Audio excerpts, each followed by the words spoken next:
4 फरवरी 1922 में गोरखपुर में हुए चौरी चौरा कांड के बाद गांधी जी ने असहयोग आंदोलन वापस ले लिया। गांधी जी के इस फैसले से कई सारे क्रांतिकारी नाराज हुए, जिसके बाद कई सारे क्रांतिकारियों ने यह फैसला लिया कि वो अपना एक अलग संगठन बनाएंगे, अपनी एक पार्टी बनाएंगे, जिसका केवल मेन उद्देश्य होगा अंग्रेजों के खिलाफ लड़ना, और वो भी हथियार से। इसके बाद सचिंद्र नाथ सान्याल के नेतृत्व में एक पार्टी का गठन किया गया, जिसका नाम था HRA यानी हिंदुस्तान रिपब्लिकन एसोसिएशन। योगेश चंद्र चटर्जी, राम प्रसाद बिस्मिल और सचिंद्र नाथ बख्शी इस पार्टी के मेन सदस्य थे। शुरुआत में संगठन को चलाने के लिए काफी पैसों की जरूरत थी, क्योंकि संगठन के चलाने के साथ साथ हथियार खरीदने के लिए भी पैसों की जरूरत पड़ती थी।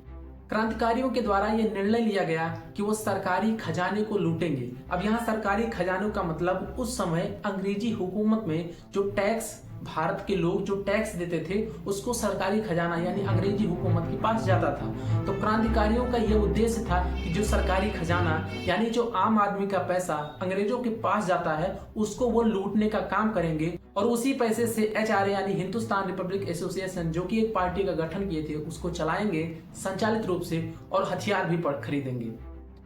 एक दिन राम प्रसाद बिस्मिल ट्रेन में सफर कर रहे थे। उन्होंने देखा कि एक स्टेशन मास्टर एक थैली में कुछ चीजें लेकर आता है और वो एक संदूक में डाल देता है। बाद में राम प्रसाद बिस्मिल को पता चलता है कि वही सरकारी खजाना पैसा है जो सरकार के पास जाता है, यानी टैक्स का पैसा। उसी समय राम प्रसाद बिस्मिल डिसाइड करते हैं कि वे इस सरकारी खजाने को लूटेंगे। इस काम को अंजाम देने के लिए राम प्रसाद बिस्मिल ने 9 क्रांतिकारियों को चुना, जिनमें थे राजेंद्र लहरी, रोशन सिंह, सचिंद्र बख्शी, अशफाक उल्लाह खान, मुकुंदी लाल, मनमथ नाथ गुप्त, मुरारी शर्मा, बनवारी लाल और चंद्रशेखर आजाद। इस काम को अंजाम देने के लिए राम प्रसाद बिस्मिल ने काकोरी को चुना।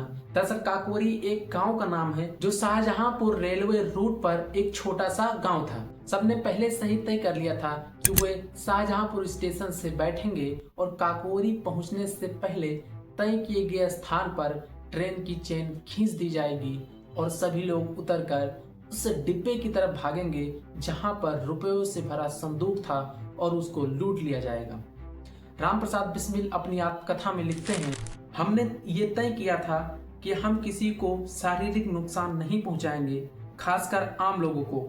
मैं ट्रेन में ही ऐलान कर दूंगा कि हम यहाँ सरकार द्वारा अवैध रूप से जमा किए गए धन को लेने आया हूँ। हमारा मकसद किसी को नुकसान पहुंचाना नहीं है। यह भी तय हुआ कि हम में से 3 लोग जिन्हें हथियार चलाने आते थे, गार्ड के कैबिन के पास खड़े होंगे और रुक रुक कर फायर करेंगे, ताकि कोई कैबिन के पास तक पहुंचने की हिम्मत ना कर सके। हम इससे यह आभास देने की भी कोशिश कर रहे थे कि ट्रेन को बहुत से सशस्त्र लोगों ने घेर रखा है। फिर आया वो तारीख 9 अगस्त 1925 का। सभी लोग शाहजहांपुर स्टेशन से काकोरी जाने वाली ट्रेन में बैठ गए। सभी लोगों ने उसी सीट को चुना जहां से ट्रेन की चेन खींचने में आसानी हो और सभी लोग जल्द से जल्द उतर सके। राम प्रसाद बिस्मिल अपनी आत्मकथा में लिखते हैं, जैसे ही ट्रेन सीटी देने लगी और स्टेशन से आगे बढ़ने लगी, मैंने अपनी आंखें बंद की और गायत्री मंत्र का जाप करने लगा। जैसे ही मुझे काकोरी का साइन बोर्ड दिखाई दिया, मेरी सांसें तेज होने लगी, मेरा दिल तेजी से धड़कने लगा और अचानक तेजी से आवाज हुई और उसी जगह ट्रेन रुक गई जहां हमने तय किया था। राजेंद्र लहरी ने बिल्कुल ठीक जगह पर चैन खींची थी। मैंने तुरंत अपनी पिस्टल निकाली और चिल्लाकर कहा, शांत रहिए, डरने की कोई जरूरत नहीं है। हम सरकार से सिर्फ वो धन लेने आए हैं जो हमारा है। अगर आप अपनी सीट पर बैठे रहेंगे तो आपको कोई नुकसान नहीं पहुंचाया जाएगा। इसके बाद कुछ लोग ट्रेन के उस डिब्बे में पहुंचते हैं जहां से उन्हें धन लूटना था। वहां पहुंचने के बाद उस बोगी को कैप्चर कर लिया जाता है। जो पैसा संदूक में भरा हुआ था इतना भारी था कि उसको ले जाना वहां से नामुमकिन था। इसीलिए उस बक्से के ताले को अशफाक उल्लाह खान तोड़ने लगे ताकि वहां से वो पैसे निकाल सकें। इसी बीच उस समय एक ऐसी घटना घटी जिसकी किसी को उम्मीद न थी।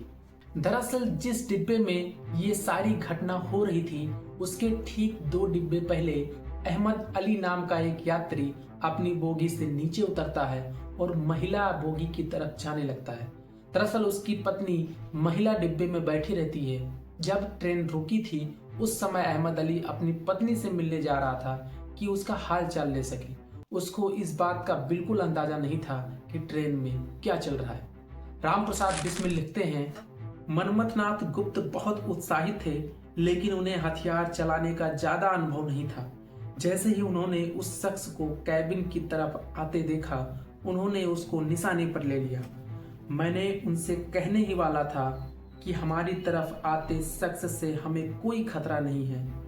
नर्वसवश मनमथनाथ गुप्त ने अपनी पिस्टल का ट्रिगर दबा दिया और अहमद अली को गोली लगी और वो वहीं पर गिर गया। इसके बाद बक्से को तोड़कर सारे पैसे निकाल लिए गए। ये सारी घटना मात्र 30 मिनट में की गई। इस घटना के बाद अंग्रेजी हुक्मरानों के बीच हलचल सी मच गई। राम प्रसाद बिस्मिल लिखते हैं, जैसे ही लोगों को पता चला कि इस हमले में बहुत कम लोग शामिल थे और उसका उद्देश्य सिर्फ जमा किए गए टैक्स को लूटना था, वह हमारे साहस से बहुत प्रभावित हुए। उन्हें ये बात भी पसंद आई कि हमने ट्रेन से सरकारी पैसे के अलावा कुछ भी नहीं लूटा। भारत के अधिकतर अखबारों में हमें देश का हीरो करार दिया गया। अगले एक हफ्ते में युवाओं के बीच ये भीड़ लग गई कि वो HRA यानी हिंदुस्तान रिपब्लिकन एसोसिएशन को ज्वाइन करेंगे। इस घटना को लोगों ने कोई साधारण लूट का नाम नहीं दिया। इसको एक ऐसी घटना के तौर पर लिया गया जिसने भारत की आजादी की लड़ाई को एक बड़े कैनवास पर स्थापित कर दिया। इस घटना के बाद आनन फानन में गिरफ्तारियां शुरू हो गईं। हालांकि उस घटना में केवल 10 लोग शामिल थे, लेकिन सरकार ने उस समय 1 महीने के अंदर 40 लोगों को गिरफ्तार किया। राम प्रसाद बिस्मिल लिखते हैं, दुर्भाग्यवश हमारे बीच भी एक सांप रह रहा था जो उस शख्स का बहुत करीबी दोस्त था जिस पर मैं संगठन में आंख मूंद कर विश्वास करता था। मुझे बाद में पता चला कि ये शख्स न सिर्फ काकोरी टीम की गिरफ्तारी बल्कि पूरे संगठन को नेस्तानबूद करने के लिए जिम्मेदार था। बिस्मिल ने अपनी आत्मकथा में उस शख्स का नाम तो नहीं लिया, लेकिन प्राची गर्ग अपनी किताब द ट्रेन सूक द ब्रिटिश राज में लिखती हैं, बनवारी लाल भार्गव HRA के सदस्य थे। काकोरी डकैती में भी उनकी भूमिका हथियार सप्लाई करने की थी। बाद में चले मुकदमे में फांसी से बचने और सरकार से मिली आर्थिक सहायता के लालच में सरकारी गवाह बन गए थे। मुकदमे के बाद 6 अप्रैल 1927 को फैसला सुनाया गया, जिसमें राम प्रसाद बिस्मिल, अशफाक उल्लाह खां, राजेंद्र लहड़ी और ठाकुर रोशन सिंह को फांसी की सजा सुनाई गई। कईयों को तो 14 साल की सजा सुनाई गई तो कई को काले पानी की सजा। हालांकि चंद्रशेखर आजाद अभी तक पुलिस की गिरफ्त से दूर रहे। फांसी की सजा सुनाने के बाद भारतीयों में एक आक्रोश सा मच गया। उस समय मदन मोहन मालवीय, मोतीलाल नेहरू, लाला लाजपत राय, पंडित जवाहरलाल नेहरू और मोहम्मद अली जिन्ना ऐसे कई सारे नेता इन क्रांतिकारियों के समर्थन में उतर गए। केंद्रीय असेंबली ने वायसराय से अपील की कि इनके मृत्यु दंड को चेंज करके यानी उसको तब्दील करके उम्र कैद की सजा में कर दिया जाए, लेकिन अंग्रेजों ने इस बात को जरा सा भी ध्यान नहीं दिया। इसके बाद 19 दिसंबर को राम प्रसाद बिस्मिल को गोरखपुर जेल में और अशफाक उल्लाह खां को फैजाबाद जेल में और ठाकुर रोशन सिंह को इलाहाबाद जेल में फांसी दे दी गई। क्योंकि मनमथनाथ गुप्त उस समय 18 साल के नहीं हुए थे, इसीलिए उन्हें 14 साल की सजा सुनाई गई। बहुत बहुत धन्यवाद।